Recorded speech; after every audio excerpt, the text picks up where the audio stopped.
Hello my dear students and learners, welcome आपको academy में। और यहाँ पे हम देखने जा रहे हैं कि जीएसटी टैली प्राइम के अंदर एक्टिवेट कैसे किया जाता है, और साथ ही साथ जीएसटी ट्रांजैक्शन के जो एंट्रीज है वो किस तरीके से हम टैली प्राइम में रिकॉर्ड करते हैं, वो उससे किस तरीके से फिर रिपोर्ट जनरेट होती हैं वन बाय वन।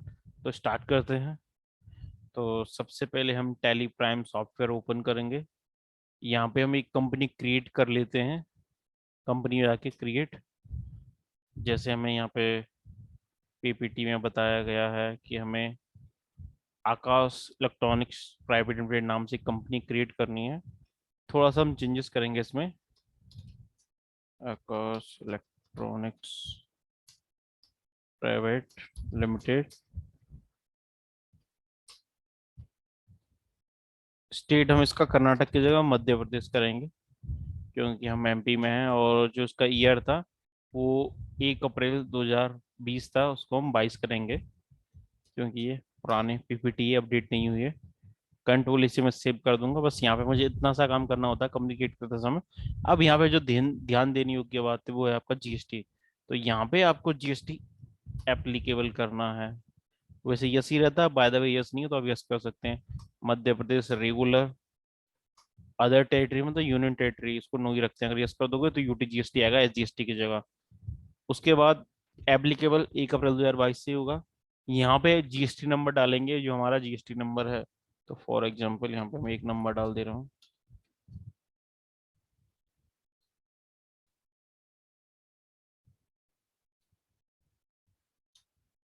देखो ये नंबर गलत है, गलत बता रहा।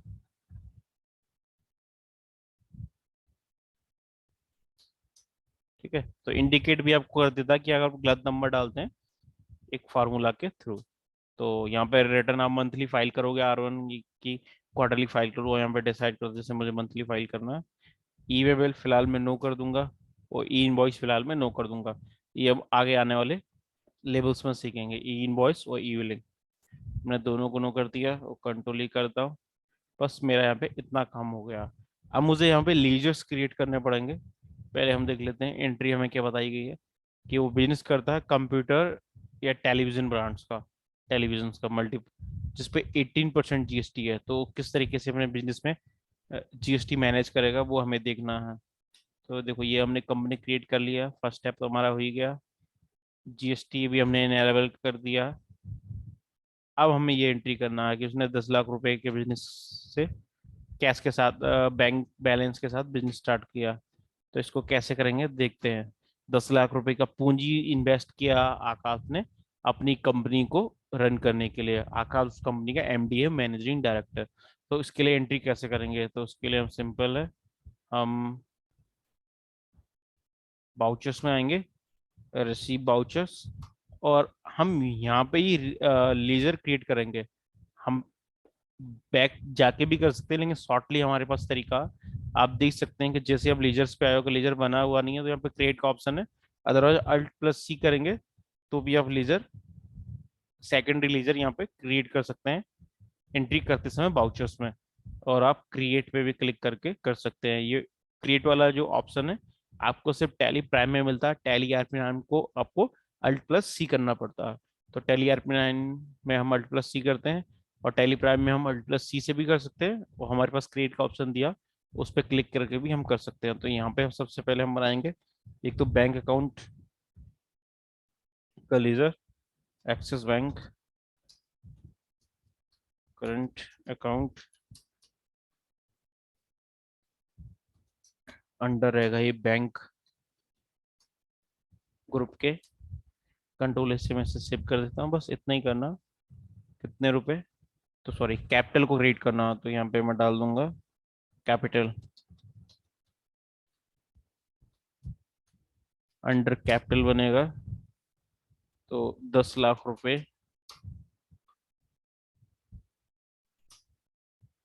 डेबिट करूंगा मैं बैंक, एक्सिस बैंक। तो यहाँ पे मेरी एंट्री हो गई। यहाँ पे मैं नेरेश डाल सकता हूँ, बीइंग बिजनेस स्टार्टेड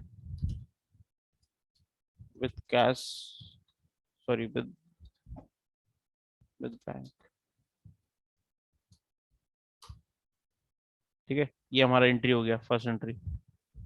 उसके बाद नेक्स्ट, इस एंट्री में जीएसटी का कोई लेना देना नहीं था, लेकिन फिर भी हम एक एंट्री जरूर कर लेते हैं आगे वर्किंग करने के लिए। तो देखो अब आपको यहाँ पे क्या क्या करना पड़ेगा वो हम देखेंगे।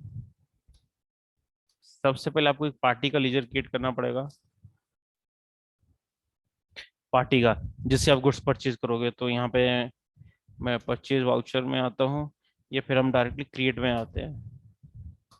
तो मैंने बनाया यहाँ पे रमेश क्रेडिटर्स, क्रेडिटर, ये मैं सिर्फ याद के लिए बना रहा हूँ ताकि हम इजीली अंडरस्टैंड हो जाए। Ramesh creditor under sundry creditor के बिल वाई डिटेल हमें रिक्वायरमेंट नहीं है, यहाँ पे इसको नो कर देते हैं। यहाँ पे बस टाइप ऑफ रजिस्ट्रेशन में आपको रेगुलर करना है। जब आप गुड्स परचेज कर रहे हैं, जीएसटी नंबर आपके पास हो तो यहाँ पे आप कोड कर सकते हैं, यहाँ पे एड्रेस डाल सकते हैं और कंट्रोल इसे सेव कर देंगे। ठीक है, उसके बाद देखते हैं परचेज और सेल। परचेज अकाउंट, परचेज, बस। अब यहाँ पे जो जीएसटी को हमें यूज करना है वो कैसे करते हैं वो देख लीजिए। तो जीएसटी आपको एप्लीकेबल करना ऑटोमेटिक एप्लीकेबल रहेगा, अगर by the way not applicable है तो आप एप्लीकेबल कर दीजिए। सेट अल्टर जीएसटी डिटेल, इस ऑप्शन आपको छेड़ना नहीं है, इसमें हमें कुछ भी करने की रिक्वायरमेंट नहीं है। यहाँ पे आपके पास टाइप ऑफ सप्लाई, हमें पता है कि GST goods and service tax है, तो गुड्स की सप्लाई करो या सर्विस की सप्लाई करो, आपको जीएसटी उसके ऊपर पे करना होता है, आपको चार्ज करना होता है। तो यहाँ पे हम गुड्स की बात कर रहे हैं, गुड्स ले लिया, सेव कर दिया, बस सिंपल।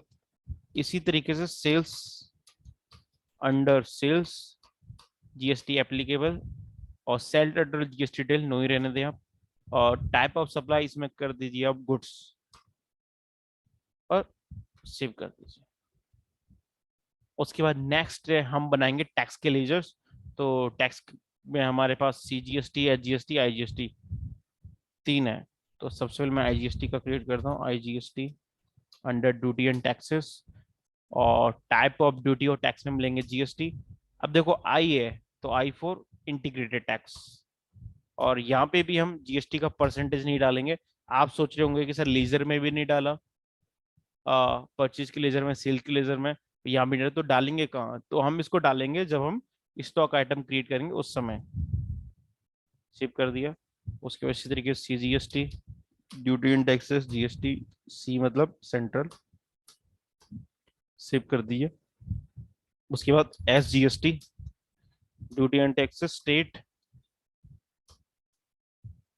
कंट्रोल से सेव। ठीक है, तो हमारा सीजीएसटी, एसजीएसटी, आईजीएसटी का लेजर बन गया। अब आप बनाएंगे स्टॉक आइटम, तो वो कैसे बनाते हैं देख लेते हैं। तो यहीं पे क्रिएट में हम आएंगे, इन्वेंटरी मास्टर हेड में स्टॉक आइटम, तो हमने यहाँ पे क्या स्टॉक आइटम बनाना है वो मैं आगे एंट्री में दिया होगा।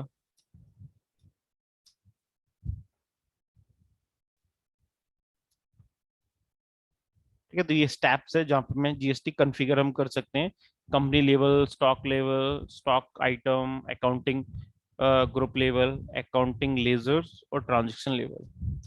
तो हम आगे उसको देखेंगे।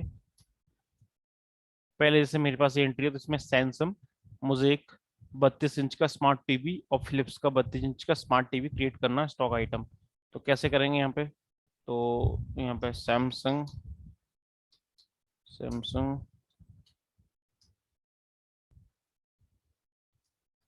टीवी, यहाँ पे मैं यूनिट क्रिएट करना का नंबर, एनओ अंडर नंबर्स, इसको नंबर्स कर देते हैं हम। डेसिमल प्लेस की यहाँ रिक्वायरमेंट नहीं है नंबर्स में, डायरेक्ट सेलेक्ट कर लेंगे। और अल्टरनेटिव यूनिट की हमें रिक्वायरमेंट नहीं है फिलहाल, तो इसको नॉट एप्लीकेबल कर दीजिए। जीएसटी एप्लीकेबल, और यहाँ पे आपको टैक्स रेट और उसका एचएसएन कोड डालना होता है। तो फॉर एग्जांपल टीवी का एचएसएन कोड 8528 है। ठीक है, जो कि जीएसटी लॉ में पहले से डिफाइन है।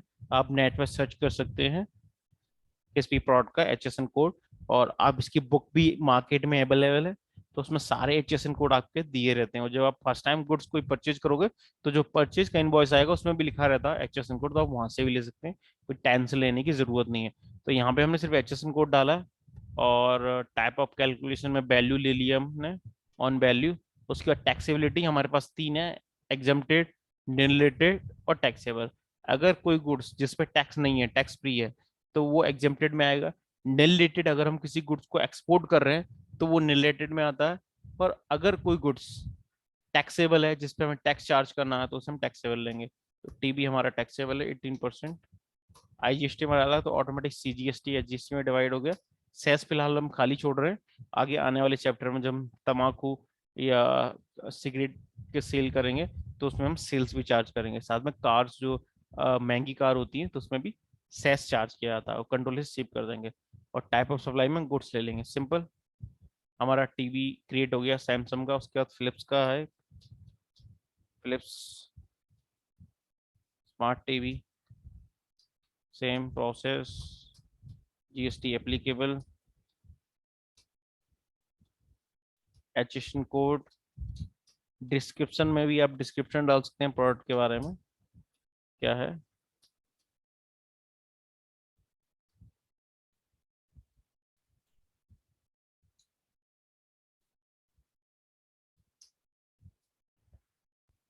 कैलकुलेशन टाइप ऑन वैल्यू, और टैक्सेबल 18%, आईजीएसटी सीजीएसटी एचजीएसटी 99%, और सेव कर दिया। ठीक है, तो हमारा स्टॉक आइटम क्रिएट हो गया। अब हम इसकी एंट्री कर लेते हैं डायरेक्टली कि एंट्री कैसे करना। हमें सिर्फ इतनी लेजर की रिक्वायरमेंट थी, और अगर कोई और होगा तो एंट्री करते समय आपको बता दूंगा। तो हम परचेज वाउचर में आ रहे हैं, और हमें यहाँ पे एक जिससे हम गुड्स परचेज कर रहे हैं तो हमने बनाया था रमेश का। तो इसको चेंज कर लेते हैं कि हमें यहाँ पे दिया हुआ सन इंटरप्राइजेस। यहाँ देखो, हमने जो कंपनी थी वो कर्नाटक नाम से बनी हुई थी, उसका एड्रेस कर्नाटक था, आकाश का। और जो गुड्स परचेज किया जा रहा है वो भी सन इंटरप्राइजेस, जो भी कर्नाटक की है। तो हमने स्टेट डाला है आकाश इलेक्ट्रॉनिक्स का एमपी, मध्य प्रदेश।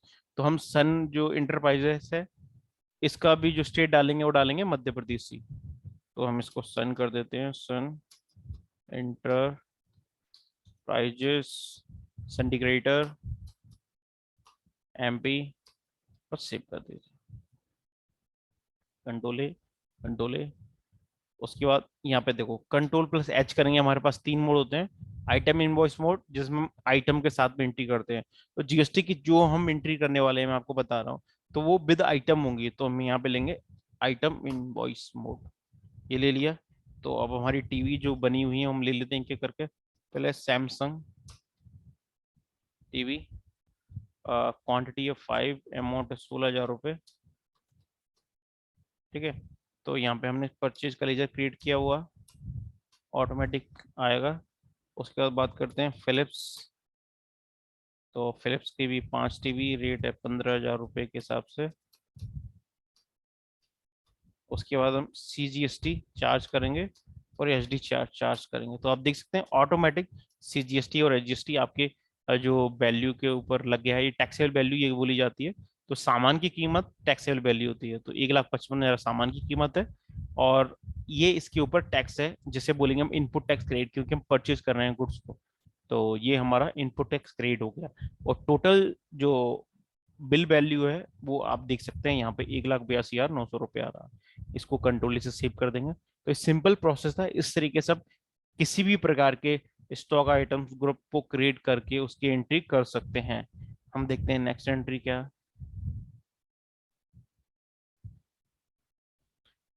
देखो, अब हम इसे अगर 3B में वॉच करना चाहें तो कैसे करेंगे।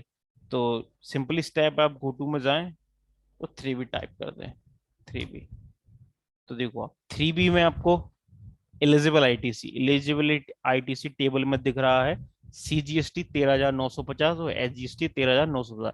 टोटल 27,900 रुपये आपके पास अभी इनपुट है, क्योंकि आपने जो गुड्स परचेज किया था। जैसे टेबल 4 पे एंटर मारूंगा तो देख सकते हैं आप टेबल 4 में आपका, टेबल 4 का सी कॉलम।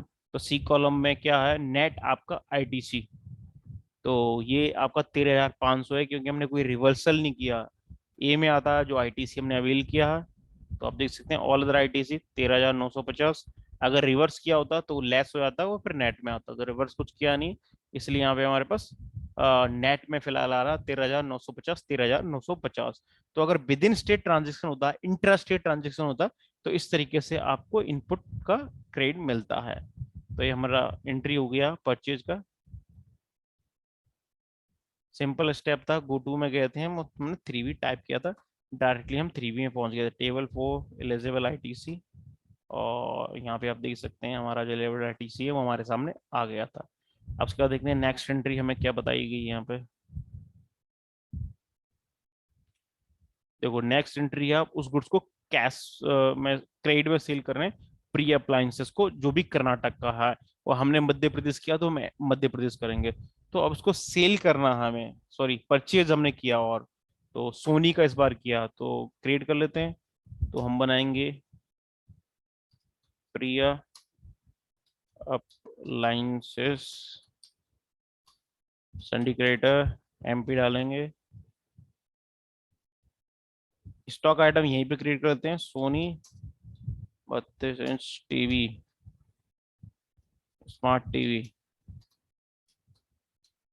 नंबर्स, जीएसटी एप्लीकेबल, उसका एचएसएन कोड प्रोडक्ट का, calculation type on value, taxability taxable 18%,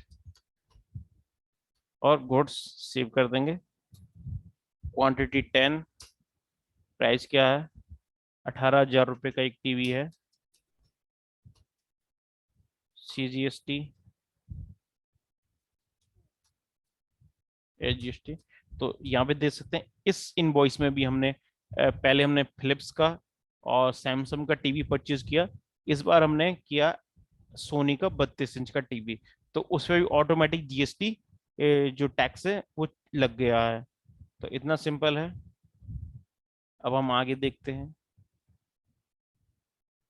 देखो अब हमने जो कुछ परचेज किया था वो उसको हम सेल करेंगे। तो जब सेल करते हैं तो उस पर टैक्स किस तरीके से आएगा वो हम देखेंगे। तो इसमें हम R1 भी देखेंगे, क्योंकि 3B में जो होता है वो हमारा इनपुट टैक्स हमारा कितना है वो आता, साथ साथ में आउटवर्ड लायबिलिटी कितनी बन रही वो आती है। वो बात कर रहे हैं R1 की, तो R1 में जो हमने गुड्स सेल किया होता है या सप्लाई दी हुई थी गुड्स या सर्विस की, तो वो B2B को कितना दिया उसकी डिटेल, वो B2C को कितना दिया उसकी डिटेल विद डिटेल में मेंशन रहता है जीएसटी R1 में। जो हमारा आउटवर्ड सप्लाई का रिटर्न होता है, वो 3B हमारा समरी रिटर्न होता है। इनवर्ड जो हम करते हैं ITC plus outward tax supply का, आईटीसी का सेट ऑफ जो हम काम करते हैं वो 3B के अंदर करते हैं। तो ये क्या होता है मैंने स्टार्टिंग में आपको बताया, आप पिछला वाला वीडियो देख सकते हैं कि जीएसटी में आईटीसी को किस तरीके से सेट अप कर सकते हैं, और आगे आने वाले वीडियो में भी आपको बताऊंगा। तो हम सेल की एंट्री कर लेते हैं, उसके लिए हम सेल बाउचर लेंगे F8 की प्रेस करके, और नंदा इंटरप्राइजेस का हम लीजर क्रिएट कर लेते हैं। नंदा इंटरप्राइजेस सन्डी डैप्टर्स, क्योंकि गुड्स सेल कर रहे हैं हम। मेंटेन बिल वाली डिटेल की रिक्वायरमेंट नहीं है फिलहाल, हमने स्टेट है कर्नाटक या एमपी कर दिया था, तो हम एमपी में ही सेल कर रहे हैं। देखो, तो आप यहाँ पे इसका जीएसटी नंबर यहाँ पे डाल सकते हैं। तो मैं यहाँ पे एक ऐसे ही जीएसटी नंबर डाल देता हूँ, ठीक है, जिससे कि R1 की रिपोर्टिंग में आ जाए। अगर मैं नहीं डालूंगा तो R1 की रिपोर्टिंग में शो नहीं होगा। तो हो सकता है आपका बिल अगर R1 की रिपोर्ट में शो नहीं हो रहा, तो कहीं ना कहीं उसमें जीएसटी नंबर जो आपने डाला हुआ उसमें मिस्टेक है। तो देखते हैं। देखो मैंने यहाँ पे जीएसटी नंबर डाला,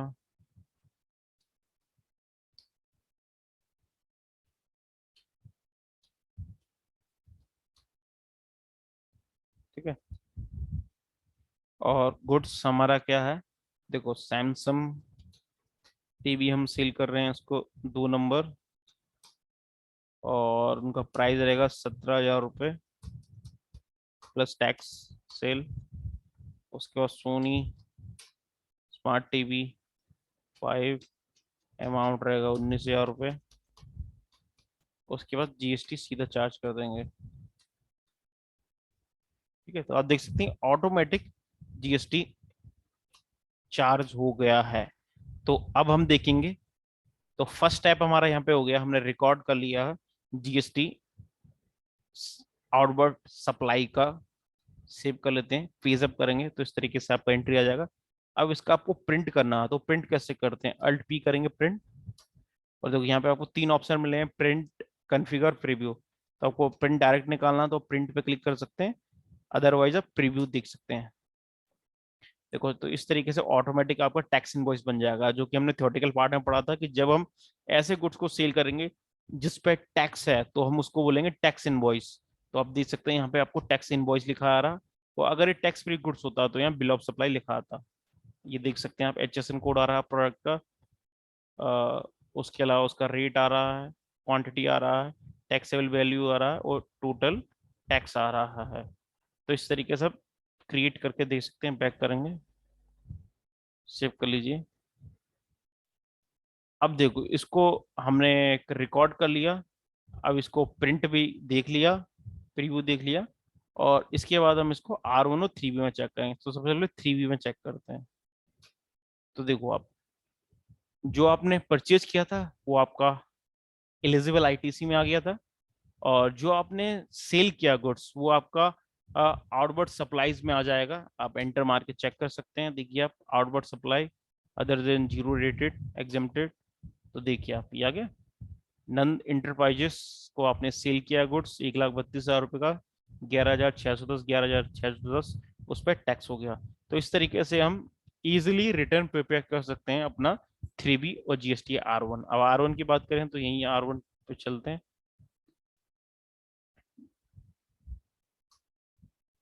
देखिए आप, तो ये है आपका GST R1। तो जो हमने सेल किया वो B2B किया, मतलब बिजनेस टू बिजनेस। मेरे पास भी GST नंबर था, और जिस वेंडर को मैंने सेल किया उसका भी GST नंबर था, इसलिए B2B आ रहा। अगर नहीं होता तो B2C में आता, टेबल नंबर 7 में, टेबल नंबर 7। तो 4 में हम चेक करते हैं, देख लिया आप। तो उस पार्टी का डिटेल पूरा इसमें मेंशन रहेगा कि बिल नंबर क्या था, अमाउंट कितना था, टैक्सेबल अमाउंट कितना था, टोटल बिल अमाउंट कितना था, GST नंबर, पार्टी नेम। तो ये है हमारा B2B। तो आप देख सकते हैं कि हमने यहाँ पे सेल्स का ट्रांजेक्शन रिकॉर्ड किया, उसका प्रिंट प्रीव्यू देखा, साथ में R1 और 3B में कैसे उसकी रिपोर्टिंग आती है वो सब हमने यहाँ पे इस वीडियो में देखा। नेक्स्ट देखते हैं। देखो नेक्स्ट हमने क्या, एक कस्टमर को सेल किया, एक कंज्यूमर को सेल किया टीवी। तो करते हैं, कैसे करेंगे। देखो तो हमारा पैसा जो है डायरेक्ट बैंक अकाउंट में आ गया, तो हमने यहाँ ले लिया बैंक। उसके बाद कस्टमर नेम की जगह हम यहाँ पे लेंगे, यहाँ पे मेलिंग नेम में जो पेंट में उसका नाम आ जाए, तो वो हम लेंगे। क्या नाम है इसका, जगदीश, जगह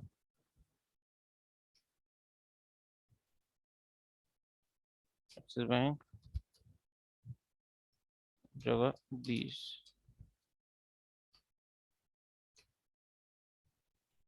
और सोनी टीवी, आई थिंक हाँ सोनी है, एक नंबर, 19,000 रुपये के हिसाब से चार्ज करेंगे CGST। उसके बाद चार्ज करेंगे SGST। तो आप देख सकते हैं कि हमने यहाँ पे CGST और SGST इजीली चार्ज कर दिया। अगर आप रिव्यू देखें तो आप इस तरीके से आपको दिखेगा। देखिए आप, आपने जो सेल किया गुड्स, और सेव कर दीजिए। उसके बाद नेक्स्ट हमारा एंट्री है कि हम नंदा इंटरप्राइजेज जो हमारा, उसको हम गुड्स दोबारा से सेल कर रहे हैं क्रेडिट में। तो उसकी एंट्री कैसे करेंगे, फिर से आप सेल वाउचर में आ जाए। सेल वाउचर में ही हम, अब देखो नंद इंटरप्राइजेस हो गया, हमें नंदा इंटरप्राइजेस करना था, तो अब ये एरर हो गया, इसको सही करना कैसे करेंगे। तो आप लेजर पे आ जाइए, कंट्रोल पर सेंटर मार दीजिए, देखो अल्ट्रेशन मोड में ओपन हो गया। अब यहाँ पे आके आप नंदा इंटरप्राइजेस को कर सकते हो, हमने कर लिया। अब हम टीवी सेल कर रहे हैं, तो फिलिप्स की टीवी कितना, फोन नंबर, एक की कीमत 16,000।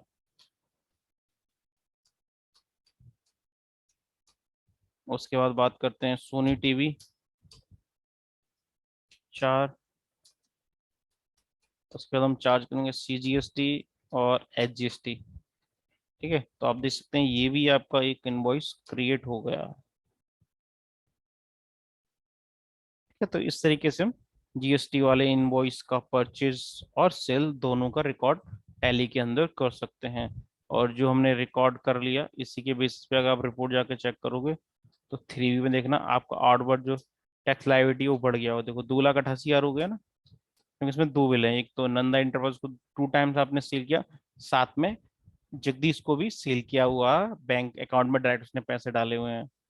तो ये आपका हो गया। नेक्स्ट स्लाइड की ओर बढ़ते हैं। देखो यहाँ पे जो हम बात कर रहे थे, यहाँ पे उसका स्टेट क्या था, यहाँ पे सेम स्टेट था, तो उस कंडीशन में हम CGST और SGST चार्ज कर रहे थे। लेकिन अगर स्टेट चेंज होता, जैसे यहाँ पे दिया को आंध्र प्रदेश का उदाहरण दिया है, अरविंद इंटरप्राइजेस आंध्र प्रदेश का है, तो हम अरविंद इंटरप्राइजेस को रिलीजर क्रिएट करते हैं और आंध्र प्रदेश ना दे के इसका स्टेट हम देंगे उत्तर प्रदेश, क्योंकि मध्य प्रदेश के पास में ही है उत्तर प्रदेश, जहाँ से 100 किलोमीटर 120 किलोमीटर दूर है शिवपुरी से। तो हम क्या करेंगे, यहाँ पे क्रिएट करते हैं। देखो हमें परचेज वाउचर में आना है और पार्टी का लीजर, पार्टी का नाम क्या है, अरविंद।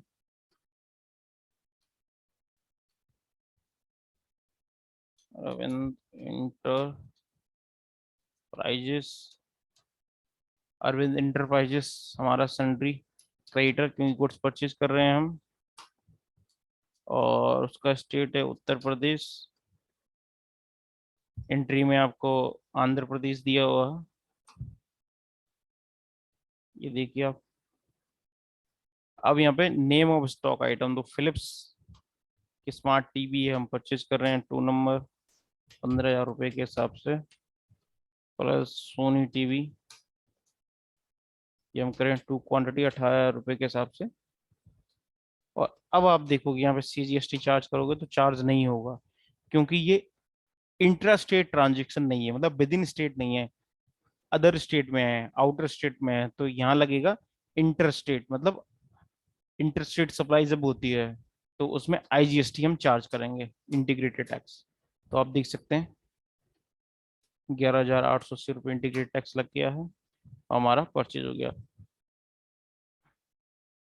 रिकॉर्ड हमारा हो गया। अब इसको हम 3B में देखेंगे, तो गो टू में जाएंगे, 3B टाइप करेंगे। ये देखिए आप 3B में आपको दिख रहा है यहाँ पे, ये देखिए आप, पहले खाली आ रहा था, अब IGST में आ रहा है। डीप आपको डिटेल चाहिए तो आप जाके चेक कर सकते हैं। देखिए आप, ये जो आपने अरविंद इंटरप्राइजेस से गुड्स परचेज किया था और जो कि दूसरे स्टेट की थी, तो आपको उस पर जो टैक्स मिला था वो आपका इनपुट टैक्स क्रेडिट IGST में मिला है। ठीक है, तो इतना आप समझ गए होंगे। बाकी हम देखते हैं नेक्स्ट स्लाइड में। देखो अब जो फ्लिप्स की टीवी है वो हम मुर्गन इलेक्ट्रॉनिक्स को सेल कर रहे हैं तमिलनाडु में। तो तमिलनाडु भी अलग स्टेट हो गया, तो हमने परचेज किया पहले उत्तर प्रदेश से, फिर मैं उसको राजस्थान में सेल करता हूँ। तो ये जो मुरुगन है इसको हम राजस्थान में क्लियर करते हैं, मुरुगन इलेक्ट्रॉनिक्स संडे अडेप्टर, क्योंकि गुड्स हम सेल कर रहे हैं उसको जहाँ राजस्थान, सेव कर दिया। तो राजस्थान भी अदर स्टेट है, तो यहाँ पे आप देखोगे कि इस ट्रांजेक्शन में जो एंट्री होगी उस पर IGST चार्ज किया जाएगा।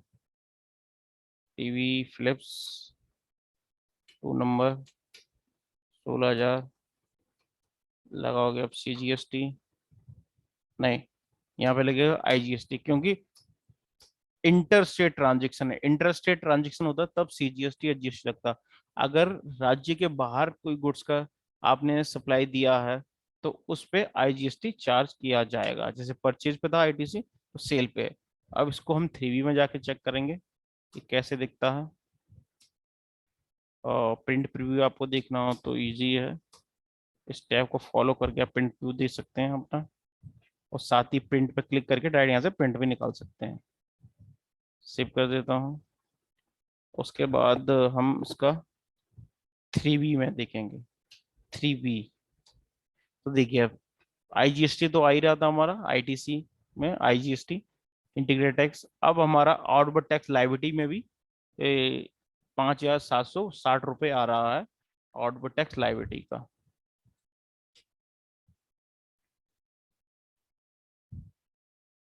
तो देखो इसी तरीके से आप ये दोनों ट्रांजेक्शन भी कर सकते हैं कि अगर आप स्टेट में सेल करोगे तो CGST HGST मैं आपको करके ही बता देता हूँ, जैसे हम फाइनल जो कंक्लूजन है वो हमारा मीट हो जाए। तो यहाँ पे हम एक बना रहे हैं,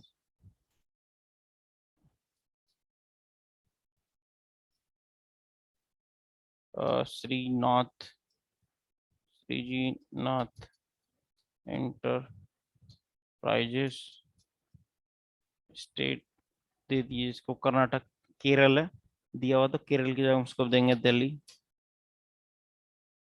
संडी क्रेडिटर, नहीं डेटर्स, क्योंकि हम गुड्स सेल कर रहे हैं।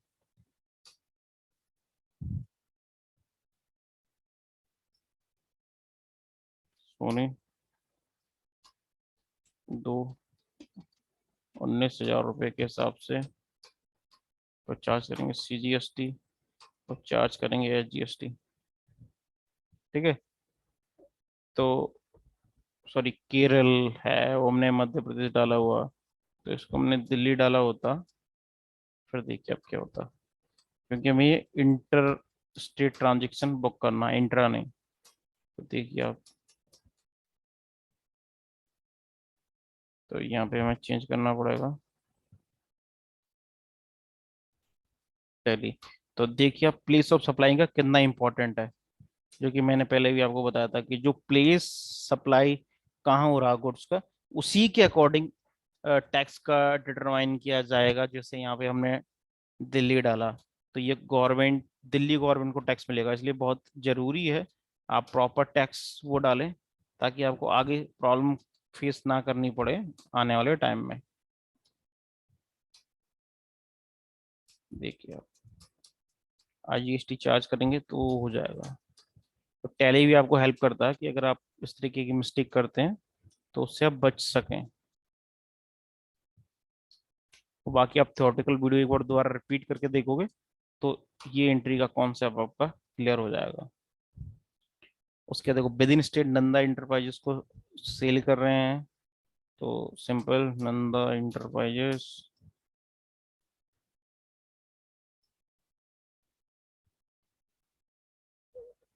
स्मार्ट टीवी सोनी,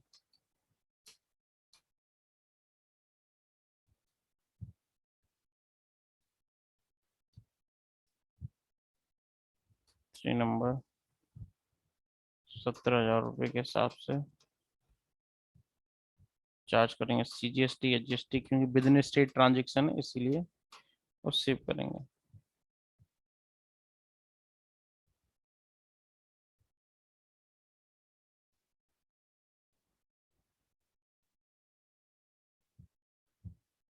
अब देखिए, अब इसका सेटअप किस तरीके से करेंगे वो हम समझेंगे।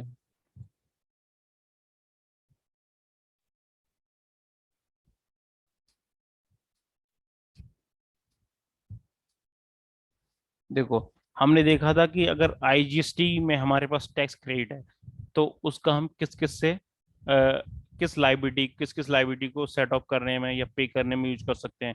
तो जो IGST का क्रेडिट है, इंटीग्रेटेड टैक्स का, उसको हम IGST का जो टैक्स लाइबिलिटी बन रही है उसको पेमेंट करने में, सेंट्रल टैक्स का टैक्स लाइबिलिटी उसको पेमेंट करने में, साथ ही स्टेट टैक्स या UT, union territory goods and service tax को पेमेंट करने में यूज कर सकते हैं IGST का सभी जगह। ठीक है, बात करें सेंटर की, तो सेंटर का हम जो लाइबिलिटी होती है इससे ITC से, तो इंटीग्रेटेड टैक्स की लाइबिलिटी, मतलब इंटरस्टेट वाले ट्रांजेक्शन की लाइबिलिटी IGST हम पे कर सकते हैं।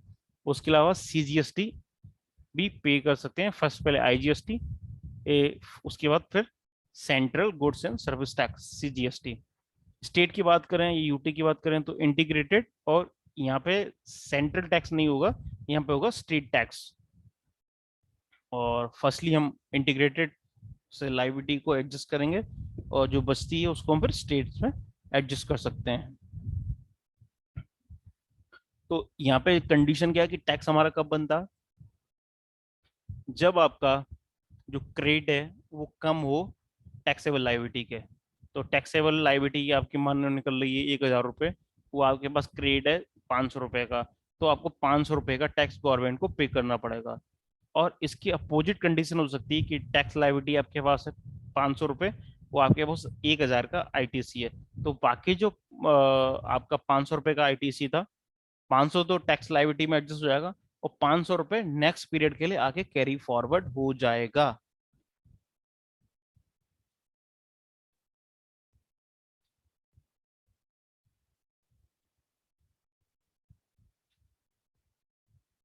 ठीक है, तो यहाँ पे आप देख सकते हैं कि जो हमारा टैक्स है वो कितना बन रहा है R1 में, और बाकी बैलेंस कितना बच रहा है उसका 3B में। तो इसको हम एक बार देख लेते हैं। हम टैली में जाके 3B में सबसे पहले चेक करते हैं। 3B, तो 3B में आप चेक कर लीजिए। देखिए आप कि जो आपका आईजीएसटी बन रहा है वो आपका इनपुट कितनी है आपके पास, 11,880। और सीजीएसटी की इनपुट कितनी है, 30,150, 30,150। बात करें लाइबिलिटी की, तो 30,510, 30,510, मतलब आपने एक्स्ट्रा सेल किया है। और बात कर रहे हैं आईजीएसटी की, तो आईजीएसटी में आपके पास अभी लाइबिलिटी बन रही है 12,600, मतलब आईजीएसटी भी आपने ज़्यादा सेल किया है परचेज के बजाय। तो देखो आपके टैक्स जो बन रहे हैं आपका बैलेंस में, तो ये आपका लाइबिलिटी है या आपका क्रेडिट है, तो क्रेडिट है 11,880, और लाइबिलिटी आपका ना 12,600। तो इसका मतलब हुआ कि आपको आईजीएसटी 750 रुपये पे करने पड़ेंगे।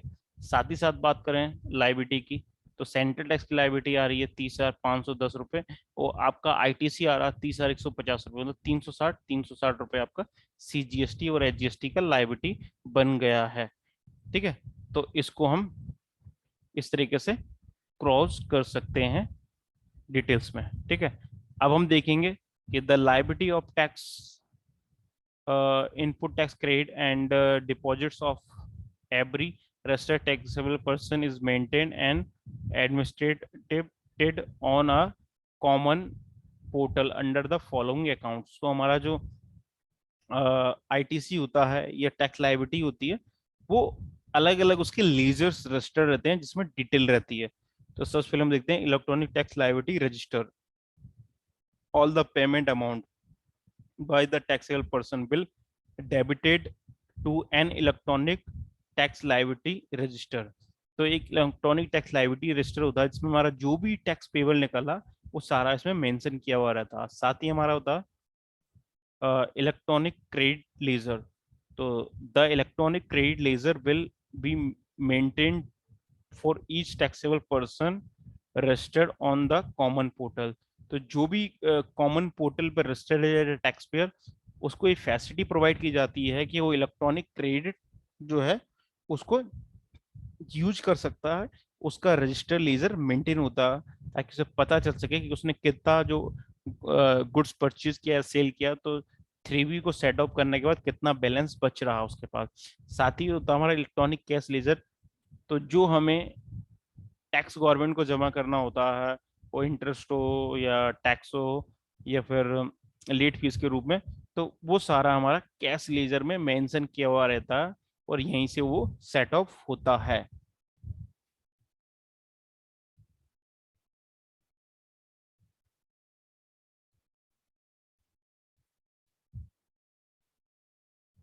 तो timeline for payment of GST tax bye regular return filer.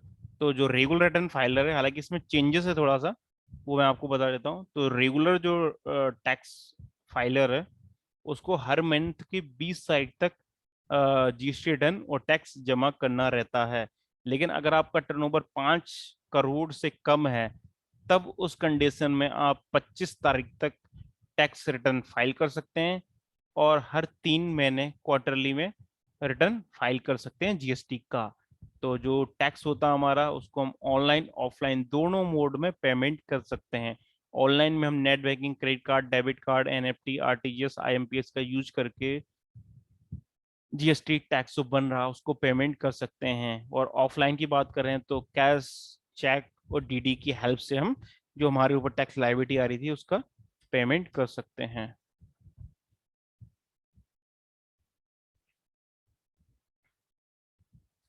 तो देखिए आप, अब हमें यहाँ पे क्या करना होगा कि हमारा जो टैक्स है उसका हमें पेमेंट करना होगा।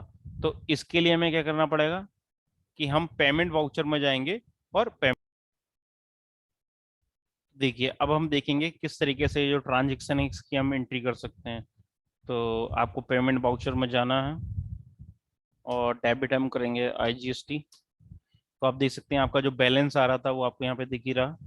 और इसको आप एक तरीका और ऐसे चेक करने का, एक तरीका तो क्या 3B में आप, जो 3B हमारा रिटर्न होता है इसमें हम अपना आउटवर्ड लाइबिलिटी इसमें से अपना जो एलिजिबिलिटी इसको लेस करते हैं तो कितना टैक्स बनना वो आपका निकल के आ जाएगा। ठीक है, एक तरीका ये हो गया। दूसरा आपको डायरेक्टली चेक करना है तो आप बैलेंस शीट में जाके ड्यूटी एंड टैक्सेस में चेक कर सकते हैं कि 14,440 टोटल आपका टैक्स बन रहा है। 360 रुपये CGST, 360 रुपये GST और IGST में 720 रुपये आपका टैक्स बन रहा है।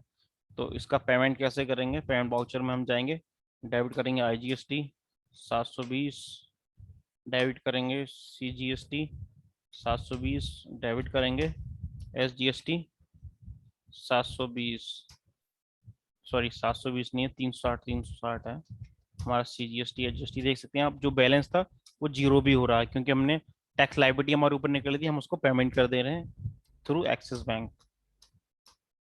सिंपली हमारा एंट्री हो गया। तो इस तरीके से हम इसका एंट्री कर सकते हैं पास। ठीक है, अब चालान का रिकन्सिलिएशन कैसे करते हैं वो हम देखेंगे कि जो हमने चालान पेमेंट किया था उसकी डिटेल हमारे पास आ जाता है पेमेंट में। तो वो हम देख लेते हैं। तो चालान रिकन्सिलिएशन पार्ट में क्या होता है कि जो आपने चालान जमा किया था वो आप टैक्स लाइबिलिटीज का एडजस्टमेंट कर लेते हैं, जिससे आपका टैक्स लाइबिलिटी जो आपको दिख रहा था वो जीरो जाता है। तो पेमेंट की एंट्रीज करने से भी डायरेक्टली भी हो जाता है हमारा एडजस्टमेंट। उसके बाद हम नेक्स्ट स्लाइड की ओर बढ़ते हैं, वो आगे जो आने वाले लेवल्स में और डिटेल में देखेंगे। अब हमारे GST रिटर्न्स, तो getting GST returns in Tally prime, उसमें देख लेते हैं क्या क्या रहेगा। तो एक हमारा रहता है GSTR R1, जिससे मैंने आपको बताया आउटवर्ड जो टैक्स है आपका, आउटवर्ड जो सप्लाईज आपने की हैं गुड्स या सर्विस की, उसका पूरा डिटेल मेंशन रहता है आपका GST R1 में। ठीक है, बात करते हैं 3B की। तो ये समरी बेस्ड रिटर्न है, इसमें आप अपना परचेज का ITC का समरी, साथ ही साथ जो आपने गुड्स सेल किया उसका सेल का समरी, तो सेल टैक्सेबल अमाउंट प्लस उसका जो टैक्स है CGST HGST IGST आपको सबमिट करना होता है। और GSTR 9 जो कि एक रेगुलर टैक्स पेयर के लिए एनुअल रिटर्न होता है।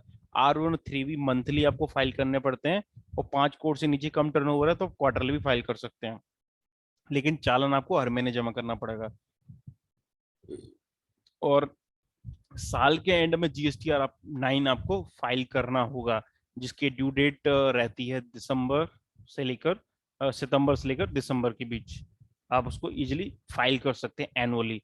तो वो 5 करोड़ से ऊपर वालों को भी करना पड़ता है, और 5 करोड़ से नीचे जिनका टर्नओवर है 2 करोड़ तक, उनको भी करना पड़ता है। तो 2 करोड़ से ऊपर आपका टर्नओवर है तब आपको मैंडेटरी हो जाएगा GSTR 9 फाइल करना।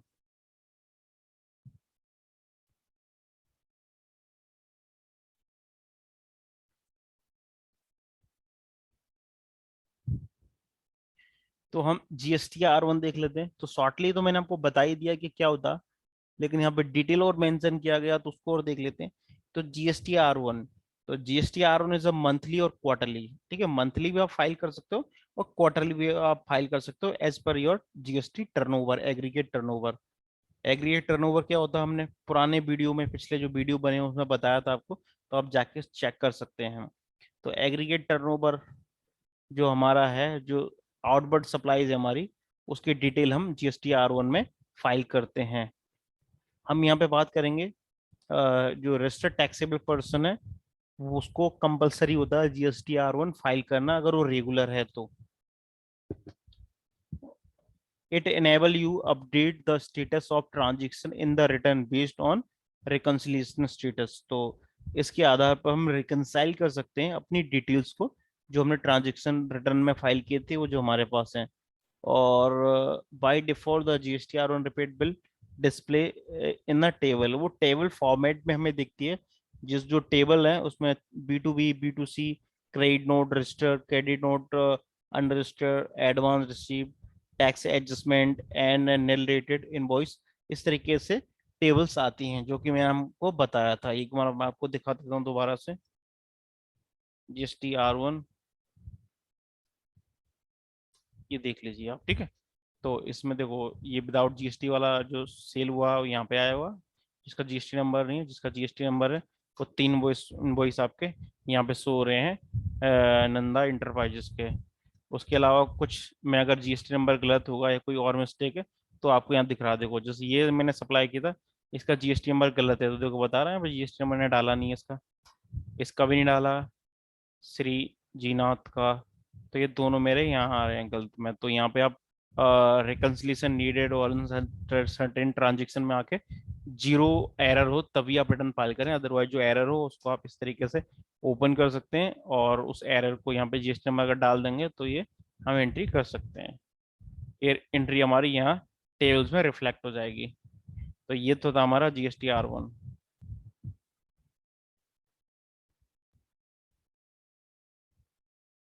ठीक है, जैसे आपके सामने ये आ रहा है GST-R1, इसी तरीके से हमारा GST-R1 ये आपके सामने क्रिएटेड है।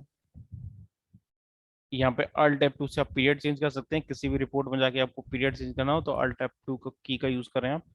उसके बाद जैसे आपको ये रिटर्न एक्सपोर्ट करना है तो उसको एक्सपोर्ट कैसे करते हैं वो हम देख लेते हैं। तो हम Alt E की प्रेस करेंगे, देख सकते हैं एक्सपोर्ट का, वो हमारे पास ऑप्शन है ई रिटर्न। ई रिटर्न पे क्लिक करेंगे तो हमारे पास 3 फाइल फॉर्मेट रहते हैं, CSV, एक्सेल और जेसन। तो किसी भी फाइल फॉर्मेट में आप इजीली रिटर्न अपना भेज सकते हैं। जेसन ज़्यादा प्रायोरिटी दी जाती है क्योंकि जेसन का डाटा डायरेक्ट जीएसटी के साइड से अटैच हो जाता है, और दूसरा एक्सेल वाला, क्योंकि एक्सेल का यूज करके हम ऑफलाइन यूटिलिटी या सॉफ्टवेयर के थ्रू इजीली रिटर्न फाइल कर सकते हैं। एक्सेल में हम वैल्यू देख भी सकते हैं सप्लाईज की, जो कि हमने R1 में दी हुई है, और जो हमारा जेसन फाइल है ये हम ओपन नॉर्मली नहीं कर सकते, ये किसी सॉफ्टवेयर के अंदर ये पोर्टल में डिटेल डालने के बाद ही ओपन होता है। तो हम यहाँ पे एक्सेल ले लेते हैं, फोल्डर देखो इस फोल्डर में जाएगा, आप यहाँ से पाथ चेंज भी कर सकते हो फोल्डर का।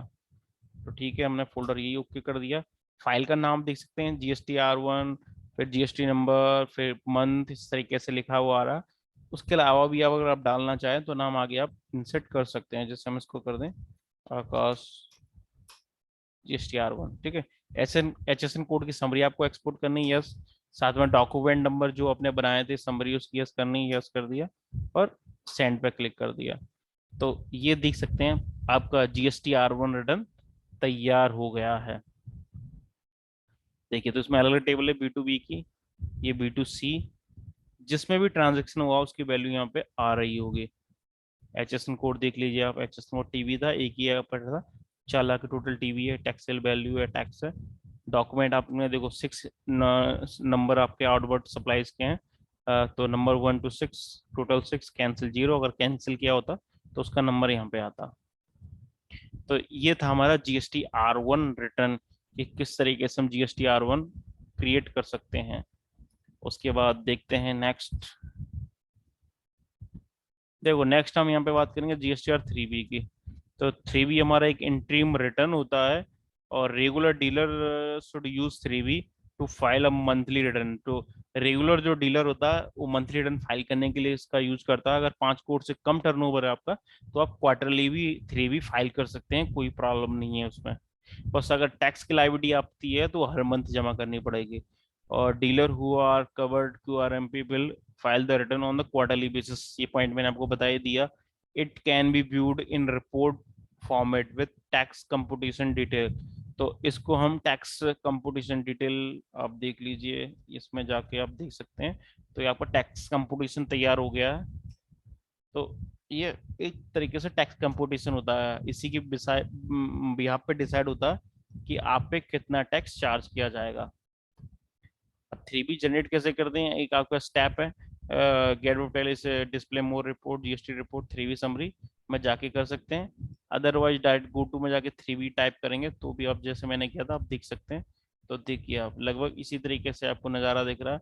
अनसर्टेन ट्रांजेक्शन और करेक्शन नीडेड में 0 आ रहे हैं, मतलब कोई भी यहाँ पे 3B के जो पैरामीटर है उसके हिसाब से गलत नहीं है, लेकिन R1 में है ऐसे 3 नंबर जिसमें हमने जीएसटी नंबर डाला हुआ नहीं है, तो वो आपको एरर में शो कर रहा है यहाँ पे। तो आप उनको सही करके एंट्री रिटर्न फाइल कर सकते हैं। और जो आपका टैक्स कंसल्टेंट है, एडवोकेट, सीए है, अकाउंटेंट है, उसको आप डिटेल भेज सकते हैं। अब बात करेंगे GSTR 9। GSTR 9 में क्या, GSTR 1 और GSTR 3 भी दोनों का जोड़ होता है, निचोड़ होता है, और ये एनुअली बेसिस पे फाइल किया जाता है। और जीएसटी का जो पोर्टल है, वेबसाइट है जिसकी हम चर्चा कर रहे थे, तो www.gst.gov.in है। इस पे जाके आप जीएसटी के आपको हेल्प मिल जाएगी। आप इसके थ्रू रिटर्न फाइल कर सकते हैं, और उसमें लर्निंग मॉड्यूल्स भी हैं आपकी हेल्प के लिए, हेल्प सेक्शन में। तो आप उस पे जाके जीएसटी का और डिटेल में सीख भी सकते हैं। तो ये चैप्टर हमारा फिनिश हो रहा है यहाँ पे। तो एक बार एनुअल रिटर्न पे और देख लेते हैं, जो आप GST 9 डाल दीजिए। GST annual return, GST annual composition देखिए आप, ये आपके सामने तैयार हो गया। तो ये जो GST composition, sorry, regular tax payer हो आप, उसको GSTR 9 फाइल करना पड़ता है। तो इसमें आप देख सकते हैं एक तरीके से 3B की तरह आपको दिख रहा होगा, लेकिन इसमें बहुत डिटेल्स रहती हैं। आपका इनपुट आपने कितना क्लेम किया, आउटपुट टैक्स लायबिलिटी कितनी थी, कैसे उसको डिपॉजिट किया, बहुत सारी डिटेल है, वो सब मेंशन रहती है। इसको जब हम एडवांस लेवल सीखेंगे तो एक एक टेबल का एक एक हेडिंग में आपके साथ डिस्कस करूंगा। तो आप सिंपली देख सकते हैं कि टैली में हमारा कितना फायदा हो रहा है कि हमने एक एंट्री किया, उससे हमारे लीजर्स ग्रुप सब मेंटेन हो रहे हैं, और साथ ही साथ आपको रिपोर्ट्स भी मिल रही है जो आपको रिक्वायरमेंट रहती है। तो इसीलिए टैली सॉफ्टवेयर को आप यूज कर सकते हैं अपना बिजनेस को आगे बढ़ाने में। तो ये चैप्टर हमारा फिनिश हो गया है, और इस चैप्टर में हम समझेंगे तो क्या क्या सीखा हमने, जो लर्निंग थी हमारी। तो हमने सबसे पहले जीएसटी के बारे में सीखा, जीएसटी इंडिया में किस तरीके से इम्प्लीमेंटेशन हुआ इसका, और टैली के अंदर इम्प्लीमेंटेशन कैसे करते हैं, वो हमने सब इस वीडियो में देखा। साथ ही साथ हमने समझा कि जीएसटी में इनवॉइसिंग किस तरीके से बनाते हैं, साथ ही इनवॉइस पे जो आईटीसी क्लेम करते हैं वो कैसे करते हैं, रिकॉर्ड कैसे करते हैं, इंट्रा स्टेट ट्रांजेक्शन है, यानी विद इन स्टेट में आप गुड्स का परचेज सेल करते हैं, तो उन ट्रांजेक्शन की एंट्री कैसे करते हैं। अगर अदर स्टेट में करते हैं तो इंटर स्टेट ट्रांजेक्शन बोलेंगे उसको, तो उसकी भी एंट्री कैसे करनी है टैली में, वो भी हमने सीखा। इसी के साथ आईटीसी जो हमारा होता है, इनपुट टैक्स क्रेडिट, जब हम कुछ परचेज करते हैं तो उसको सेटअप कैसे करना अगेंस्ट लायबिलिटी के, तो वो भी हमने जाना। साथ ही साथ अगर आपका टैक्स लायबिलिटी बन रहा, तो वो आप कैसे पता कर सकते हैं कि आपको टैक्स भरना है, वो कैसे उसको जमा कर सकते हैं, ये सब हमने सीखा। साथ ही साथ GSTR 1, 3B और 9, इनको कैसे जनरेट किया जाता है टैली के अंदर, वो भी हमने यहाँ पे जाना इस चैप्टर के बारे में। तो ये चैप्टर हमारा हो गया फिनिश। क्विज आप देखना चाहें तो देख सकते हैं। तो GSTR 1 report, what type of detail bill captured. तो GSTR 9 में, सॉरी, GSTR 1 में किस तरीके की डिटेल आपके पास रहती है, इनवर्ड की, इंपोर्ट की, परचेज, यूआरडी और आउटवर्ड लायबिलिटी। तो इसका सही आंसर होगा आउटवर्ड लायबिलिटी की, जो कि मैंने आपको बताया था कि R1 जो है, इसमें आउटवर्ड लायबिलिटी पूरी डिटेल्स में मेंशन रहती है। वो भले ही वो B2B हो, B2C हो, या फिर यूआरडी हो, सर्विस का हो या गुड्स का हो, दोनों का। नेक्स्ट हमारा question, in Tally Prime voucher is recorded to adjust available ITC with the tax liability. तो टैक्स लायबिलिटी का जो एडजस्टमेंट करना होता है, हम किस वाउचर का यूज करते हैं उसके लिए। तो जनरल वाउचर फेमस है एडजस्टमेंट करने के लिए। नेक्स्ट एंट्री हमारा GST 9 is a quarterly return, तो फॉल्स होगा क्योंकि GST 9 हमारा एनुअल रिटर्न होता है। उसके अलावा inter state transaction will attract IGST integrated tax, right answer, right होगा। तो ये चैप्टर हमारा यहाँ पे फिनिश हो गया है। तो यहाँ पे हमने सीखा GSTR 9, GSTR 1, 3B, उसको सेटअप कैसे करते हैं, टैली के अंदर अप्लाई कैसे करते हैं, ये सारी चीजें। तो thank you for watching this video. और बाकी जो चीजें हैं वो हम सीखेंगे आगे आने वाले लेवल्स में। तो टैली प्राइम के अंदर जीएसटी फीचर के बारे में इतना ही। लेकिन अगर आप इतना भी कर लेते हैं तो बेसिक अंडरस्टैंडिंग आपके पास कंप्लीट है। और इतना करने के बाद भी जब आप प्रैक्टिस करेंगे तो आप इजिली जीएसटी का यूज कर सकते हैं। इसके अलावा आप कुछ ऐसे गुड्स की एंट्री करके देख सकते हैं जो एग्जेम्प्टेड हो या जो इंपोर्ट कर रहे हो। तो उसके लिए मैं आपको एक प्रेजेंटेशन भी दूंगा, डिस्क्रिप्शन में जाके आप उसे आगे जाके डाउनलोड कर सकते हैं। तो आपको कोई क्वेरी है तो आप कमेंट कर सकते हैं। Bye bye, thank you for watching this video.